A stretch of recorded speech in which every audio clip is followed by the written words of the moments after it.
체질량 지수 17.47, 체지방률 10%, 허리 사이즈 24인치에 도전하는.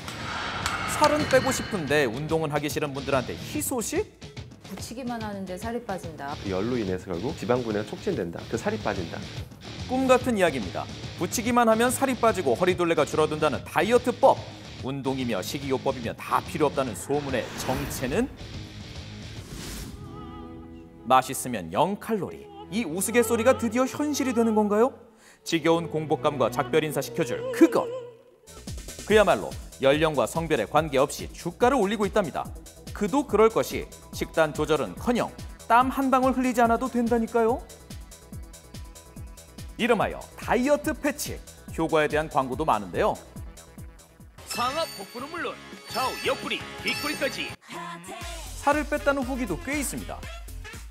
다이어트 전엔 허리둘레가 28인치였던 여성. 14일간 꾸준히 붙였다 뗀 결과는 과연 어떻게 나왔을까요? 건강의 척도라 불리는 허리둘레가 무려 4인치나 줄었습니다.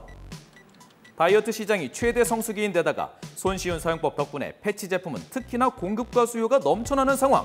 인기를 얻을수록 질문도 많아집니다. 지방을 분해해서 원하는 몸매를 만들어준다는 게 과연 사실일까요? 지방 분해에 도움이 되고 식욕 억제에도 도움이 될 수 있고, 우리 체온이 따뜻해지고 차가워지고 이런 피부 표면의 변화가 대부분 혈류의 증가로 일어나는 일이기 때문에 평생의 숙제였던 지방 덩어리건만 붙였다 떼어내면 체지방은 물론이고 허리둘레도 줄여준다는 다이어트 패치.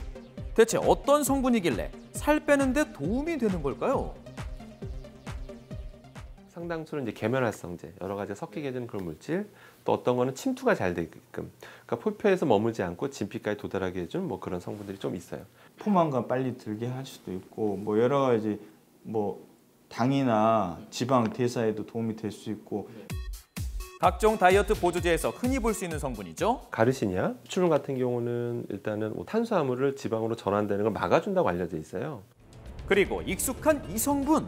캡사이신이 어떤 항산화제로서 그러니까 혈류량을 증가시키고 혈액순환이나 이런 데 어느 정도 도움이 될 수는 있겠고, 열을 발생시켜 신진대사가 원활해지면 체내 지방에는 어떤 영향을 미칠까요? 대사 과정에서 열을 좀 더 내고 지방을 분해하고, 그 열로 인해서 결국 지방 분해가 촉진된다. 그 살이 빠진다. 이건 팩트거든요. 다이어트 패치의 열이 지방을 분해한다는 얘긴데요. 백문이 불여일견 검증에 나섰습니다. 붙인 후에 열은 얼마나 나는 걸까요? 부위별로 사용되는 다이어트 패치를 붙인 후 온도 변화를 관찰했습니다. 열을 올리는 성분 때문인지 불과 10분 만에 변화를 느낀 제작진. 조금 화끈거리는 것 같아요.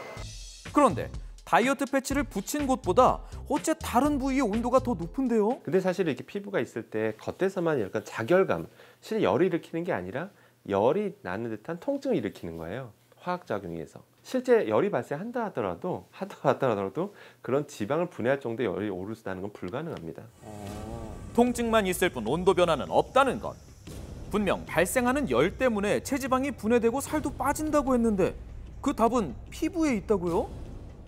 피부를 통해서 들어간다는 건 있을 수 있는 일이에요. 근데 어떤 유효 농도까지 올라가야지 양약적인 작용을 할 텐데, 유효 농도까지 올라갈 만큼 그 성분 자체가 실제로 이제 분자량이나 아니면은 뭐 지용성, 뭐 수용성 이런 거에 따라서도 달라질 수 있고, 그런 일차적인 화학적인 게 있고. 패치로 했을 때 피부에 얼마나 흡수가 잘 될지, 이게 피하 지방까지 도달할 수 있을지 입증된 연구가 전혀 없는 거기 때문에 피부층을 뚫고 어디까지 들어갈지는 모른다는 겁니다. 그래도 좋은 성분이 들어가면 결과적으로 나쁘진 않을 듯한데요. 실제로 과거로부터 그렇게 써왔던 것들, 그럼 이것들이 그래도 조금 근거가 있지 않을까. 그래서 의학적 검증을 여러 차례 했지만 인체를 대상으로 한 실험에서 가르시니아, 그다음에 캡사이신, 카페인, 녹차, 카테킨 이런 성분들 중 그 어느 것도 의미 있게 체지방을 감소시키는 성분은 없었습니다. 다시 말해 이 모든 성분이 체지방 감소와는 직접적으로 관련이 없다는 겁니다. 얘가 지방세포까지 뭐 진피층을 뚫고 들어갔다 하더라도 그런 성분들을 지방 속에다 이걸 넣어놓는다 그래서 얘네들을 분해시키진 않거든요. 붙이기만 하면 돼요. 붙이기만 하면 아무 소용 없답니다. 내가 아무것도 하지 않고 뭐 섭취량도 줄이지 않고 운동도 하지 않은 상태에서 체지방을 감소시키거나 체중을 감량시킬 수 있는 성분은 없습니다. 그걸 함으로써 동기부여가 굉장히 되겠죠. 그걸 붙이고 진짜 이거 아무것도 안 해도 되겠다 이런 사람 성격도 있겠지만 그런 사람은 하나도 효과 없고요. 근데 이거 붙이면서 내가 노력을 이번 동기부여의 어떤 그런 플라시보 효과 뭐 그런 걸로 작용할 수는 있겠죠. 고로 힘들이지 않곤 다이어트도 없다는 사실. 그런데 그뿐만이 아닙니다.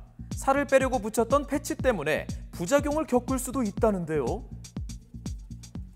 우리가 먹어서 여러 가지 작용을 통해서 우리가 뭐 녹차를 이용해서 뭐 지방 분해 효과를 꾀할 수 있는데, 근데 이제 발라서 하는 건 침투된 양은 극히 일부고요. 예, 극히 일부고 오히려 정말 많은 양을 침투시키기 위해서 매우 많은 양을 바르게 되면 그로 인한 다른 피부 염증이라든지 이런 것들을 일으킬 수도 있는 겁니다. 모두에게 일어날 수 있는 자극성 접촉피부염도 있을 수 있고 또 특정인에서만 나타나는 알레르기성 접촉피부염도 있을 수 있습니다. 심한 경우 저온 화상까지 입을 수 있다는 전문가의 의견. 밀폐를 하게 되면 훨씬 더 성분들이 그 피부 안으로 많이 흡수가 되기 때문에 화학적 화상이라고 해서 우리가 산이나 염기를 이렇게 강산이나 강알칼리를 만졌을 때 자극을 일으키고 그 자극이 통증을 일으키는 TRPV1이라는 채널을 자극하기 때문에 굉장히 처음에 이제 아프고 이제 오래되면 붉게 달아오르는 이제 피부염이 발생할 수가 있죠. 한국소비자원에 신고된 이상 반응만 해도 적지 않아 남의 일이 아닐 수도 있다는 사실. 약 중에서는 지방을 분해시키는 약이 있을 거 아니에요. 지금 이런 가르시니아 이런 거 말고 진짜 약물을 주사한 경우조차도 피하 지방을 억지로 분해를 시켜놔도 이게 운동을 안 하고 가만히 있으면 다시 가서 들러붙기 때문에 뭐 저절로 살이 빠진다든지 저절로 체지방이 감소하는 일은 절대 없다는 거죠. 다시 말해 운동도 식이요법도 없이 다이어트 제품만으로 감량 신화를 쓰는 건 어렵다는 결론. 그런 약이 실제로 있다면, 내가 가만히 있는데 살을 빼주는 약이 있다면 거기서 팔리고 있는 게 아니라 아마 노벨상을 타거나 8시 뉴스에 나올 거예요. 노력 없이 쉽게 살 빼는 방법. 애석하게도 아직 지구상엔 없다고 합니다.